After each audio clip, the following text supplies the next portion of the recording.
Hi, it's Wednesday, August 12th. I'm Jim N4BFR, and here are your coronavirus metrics update for Georgia for today. We're on to the daily numbers, and the ones that are catching my eye the most is the second day in a row of 100 plus death reports in Georgia. Yesterday, if you remember, we had that spike of 119 or 112, depending on which way you were counting. Today, we had 109 new reports, 105 net new reports. That's up 42 from yesterday. Excuse me, not from yesterday, from last week. We have had in the last 7 days over 460 death reports. We are at a pace of 67 deaths a day. That's not a good place to be. And unfortunately, we have not done anything as a state to change that trajectory. So I can't say anything, but I don't expect this trend to change very much. We'll talk about where this trend ends, at least from a short-term perspective, here in a couple of minutes.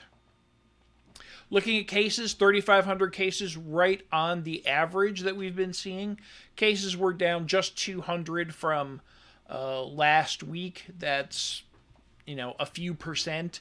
Not really a meaningful number. And the test count was low today. So what we saw was 16% of new tests resulted in a new case. And that is really high. In fact, we were seeing a nice 11-day trend of that number coming down on the 7-day average. So our 7-day average was on track to drop below 10% for positive new case tests. And we flipped that right around, and now we are sending that trend back up. So we'll watch for what happens here as far as new cases over time, but that has definitely flipped the trend today. I'm surprised at the test numbers because we saw the big announcement with the new testing location opening up this week, and I would have thought that we would have had more tests throughput. So let me, I'm actually going in to double check the number here as I'm recording this. Confirmed today, 3660. Yeah, it doesn't give me the 21,257 tests reported today. Yeah, so our numbers are relatively close. So I don't know why we're seeing the positives jump the way we do. I don't know why we're seeing a low test report either. So that's just another confusing thing out of the state of Georgia that we never seem to get a good answer for. We'll hold our breaths and see if more changes over time here. All right, active hospitalizations. Want to get into the hospital numbers in a bit more detail here. If you look over at the CCU capacity greater than 90%, looks like a little bit of an alphabet soup here. So let me talk first about new hospitalizations. Those were flat from last week, but still at 350. That's a pretty high number to consistently be putting 350 people into the hospital every day. And then we saw active hospital beds, that's the purple line graph there down at the bottom right, being flat. So the good news is even though we're putting 350 in, we are getting 350 out every day. So we are basically treading water as far as active hospital beds in use right now. But I did say the CCU was the piece that I wanted to really spend some time on. We are at 87% CCU utilization. Now, I always have to put the asterisk in here that this is not just COVID cases. It is by far the majority COVID cases, but there are other medical issues here that require people to go into CCU, and those are included in this number. However, 2 points I want to make here. 2584 is tied for the highest CCU bed utilization we have seen over the last few months. This is a very high number. I am particularly worried when it says 400 beds left, but if you look at Region D, Atlanta, half of those 400 beds are in Atlanta. The rest are sprinkled in 5, 10, 20 across the rest of the 14 regions. So that would give you some pause in saying we've got a ton of capacity should things like, oh, a lot of people get sick from back to school come up. So I'm worried about this number going up over the next few weeks because we really haven't seen it subside. If you look at the, let me go back to the daily for a second. If you look at the daily, this dotted line here on the GMA active hospitalization chart shows the CCU in use. And we were down in the 70% range as late as mid-June, 4th of July almost. But then we've been creeping up to the 85, 87% range, and we have been staying there.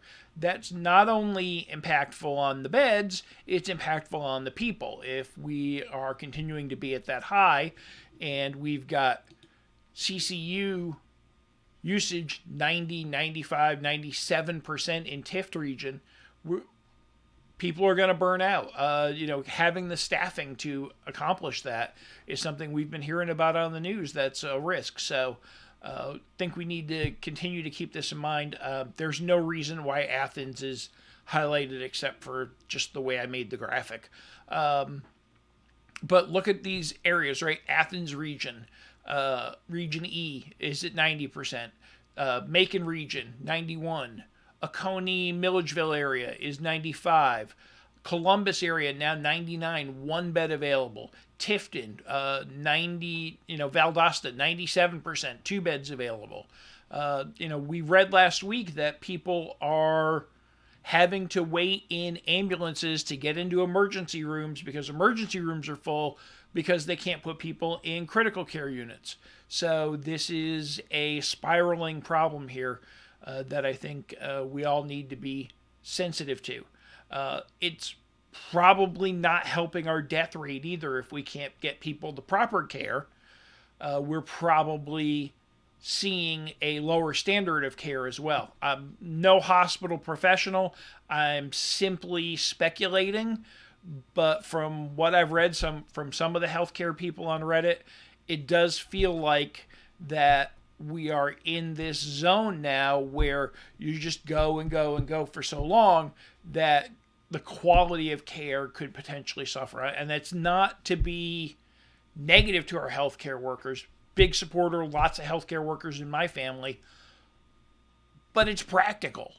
I mean, some of these folks have been going since March, April, nonstop. And, if we look at the last 30 to 45 days, we're not seeing any change. You've got to imagine you can't keep going. Any engine can't keep running at a high level forever. So hopefully we see this come down, or more beds or more help or something changes to change the trajectory here on the CCU data, because we're seeing a bad time of it now. Okay, that's my CCU sermon today. Let's go into this is the view I publish every Wednesday of the total pandemic view. So this data is through Tuesday. It does not include today's data. Talking about this decline here as far as the case reports, we were starting to see them come down off the late July peak, and now we're seeing them start to creep back up. So that's something to keep an eye on. The hospitalizations still remain at a very high plateau. 7-day average test rate, I talked about that a little bit earlier.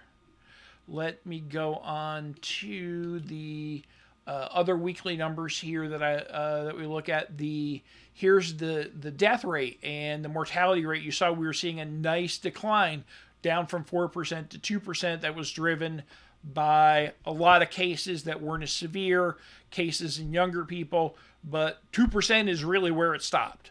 And I wouldn't be surprised if we start to see this creep up as we have days like yesterday and today where we are, having almost 230 people die in 2 days.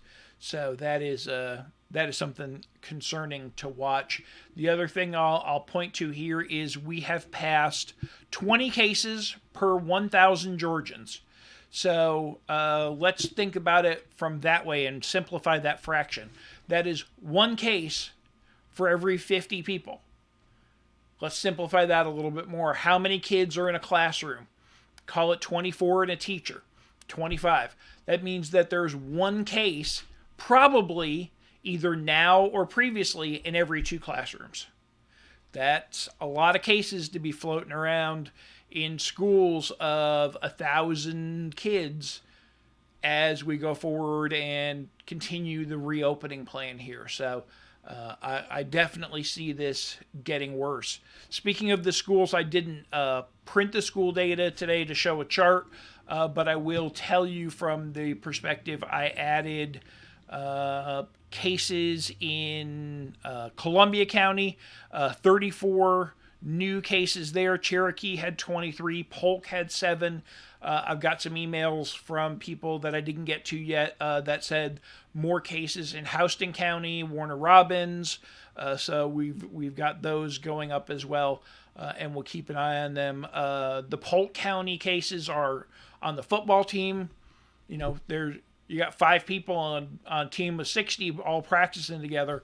That's got a lot of risk of spread, games canceled, and some more things to watch there. So that is not a great school report today either. Looking at the scorecard that the feds keep to see how Georgia's doing compared to other sites. As I mentioned, this was yesterday, so yesterday's data. So percent positive of cases. Here's that decline, right? We were in mid to late July, and we really started bringing that percentage down as more tests came online. Now, unfortunately, we flipped that around and we're going back up again. So maybe that's a one-day data point, and we'll see that get resolved. But right now, we're not. We're going. We just turned the corner and started going the wrong way on that. Cases per 1,000 residents, 100,000 residents really hasn't changed in the last month or so, and we're continuing to stay above that 200 mark. We want to be below 100 cases per 1,000 residents. That gets us out of the red. That doesn't get us to we're there, we're recovering. We have actually able to say that we have, kind of made it through a wave. We're still in the first wave of this.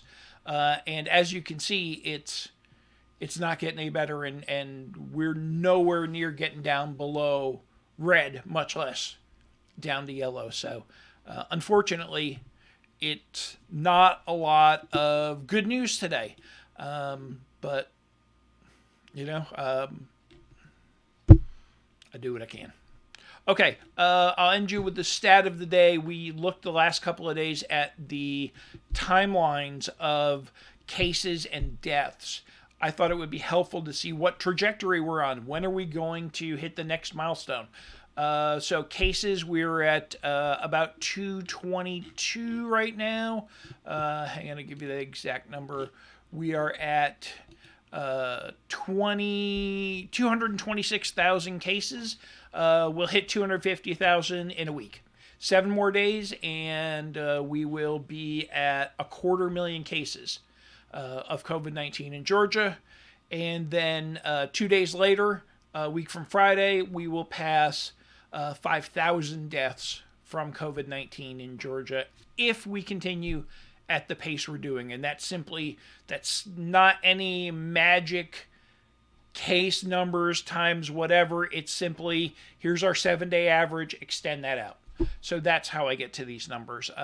Not looking good for sure, but they are what they are at this point. So it's going to continue to be a bad August behind a bad September, and we're not seeing the dynamics that says this will change anytime soon as we go forward. So that is my update for today. I'll remind you that we have links to all the discussion on these topics on Reddit. Those will show up below. I'll link the school spreadsheet so you can take a look and see what's going on in your school area if we have that listed. If we don't, please let me know. Post in that thread and I will get it added. Frankly, I don't know how sustainable it is to keep trying to watch these threads as more schools are going to be opening. I'm already up to, we started this a week ago, and I'm close to 90 incidents that we've tracked. And that's, with 5 or 6 major counties open. When this starts to open up further, I think it's going to be tough to track, but we'll see how that goes as we go along. And then finally, just any other comments about the thread, please feel free to leave them below. And hey, give this an upvote if you don't mind. And how about hitting the subscribe button as well? I would appreciate that, and that does help me out. So that is it for today. We'll be back on Thursday. Hopefully we'll have some better news on where things are going from a death trajectory perspective, and we'll be keeping an eye on the school cases as well as the CCU updates. So see you tomorrow. Thank you for tuning in today.